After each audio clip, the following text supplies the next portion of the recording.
Hello guys, TeamEccentrik here. Giving you a little card discussion on Dustshoot. How to play it and why it's good, and how you should play it to make it really effectively and make it. Let me turn the light on. Hold on. Kind of make you understand how this card is really good. This format, not only for the reason that it knocks a card from your opponent's hand, but the way you can make your opponent minus from it if you have a warning in your hand. When you open up these two cards, it can be really devastating to your opponent. For like example, you set these two cards. Let's say your opponent opens up a hand like this. They open up Gemini Spark, MST, Stratos, Miracle, Maxi, and another Gem Spark. And like you can tell right now, their hand is not very good unless they can get their Stratos off. And if they can get their Stratos off, their hand's actually pretty decent. So like they're fearing the warning, because if this gets warninged, their hand's pretty much dead. And assuming that I have two back row, they're gonna assume that I have the warning. So, for example, he's going to go to MST one of my cards. He'll MST, and he's targeting this one. Alright? So the MST goes through, and he's really hoping to get that Stratos off, but then the trap Dustshoot kind of kicks.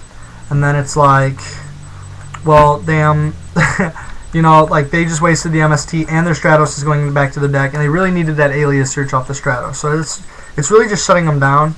And not only that you used one card to get rid of their two, now they have 4 cards in hand, and these cards are really dead. And if he does draw into anything that is going to help him, you have the warning. So it's going to also shut down his Gem Spark if he like normals alias and you warning. So you're just going to continuously make their hand really dead. And I mean, even if he didn't choose to MST my card and he normal summon the Stratos, you could always have the warning. And then after that, like maybe the last set card after I play warning. Like maybe he'll just want to clear my field end phase, or maybe he'll like set MST and I'll normal, and like next turn he just feels ballsy, like before he draws he's gonna MST and I just chain. I mean, like there's never really times, like, because he's not gonna set the Gem Sparks and stuff like that unless he like can completely read the Trap Dustshoot. But overall, Trap Dustshoot is a really good card if you play it right. Like, don't just set it and activate it. Like, I mean, I understand that like they could be playing a deck that just sets all their back rows and normals and ends their turn, or like, like TGs.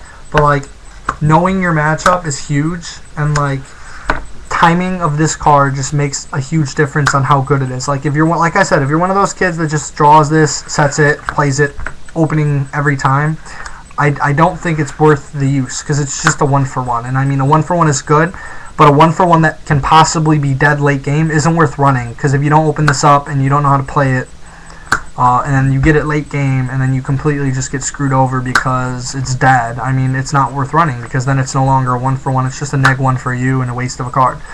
Another reason why this card's really good, this format, is because everybody's running cards that search, like Sangan, and Sangan's always going to get the plus, and then they're running Maxis, which Maxis kind of sit in their hand, so they can't really do anything with them. So most likely they'll be having like 2 to 3 cards in hand, and with the Sangan search, they'll get 3, and then their draw, they'll have 4. So Trap Dustshoot is really busted this meta, this format, but if you don't play it right, I just don't think it's that great of a card to run in your deck. So this is just a quick informational video, maybe enlighten you guys on how to run it.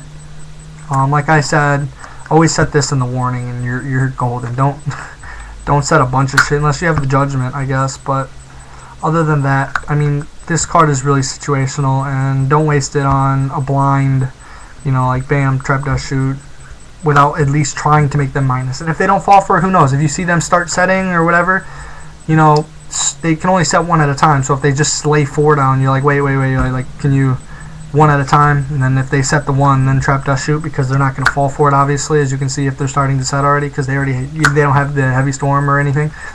So I mean, just really time the use of this card to get the full, the maximum use out of it, and I really hope this video helped you guys, and keep watching. We're going to be doing some more informational videos for you guys, but that's just my intake on how to use Trap Dustshoot. And let me know, give me some feedback if you think that's, my explanation is kind of stupid or whatever. But also, I'll take some more cards in the bottom in the comments. If you guys want some cards reviewed, let us know. We'll be happy to review your cards, even if we don't play these cards. We'll do our research. Most likely we'll know, but we'll do our research, and we'll come up with some ways to use the card that will maybe help you guys in the future. That sums up our video. This is Garrett from TeamEccentrik, and TeamEccentrik out.